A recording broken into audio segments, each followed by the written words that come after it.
Yeah, I picked up a really cool heater for my fish tank. This one here is a 300 watt, so this is the big guy.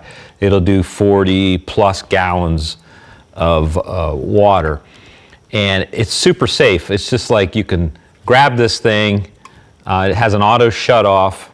You can line it up with suction cups to put it right on your glass. The control box is great. It's all digital and allows you to simply press a button and then enter whatever temperature you want for your water. It's worked flawlessly. It's been a savior. The auto off, I don't have to worry about overheating, and it maintains that water temperature like right on the button. Whatever I set it at, it gets it there quickly and it holds it. So it's great.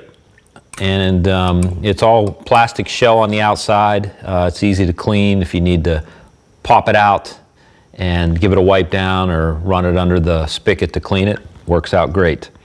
It's probably the best one I've ever had. So there you go.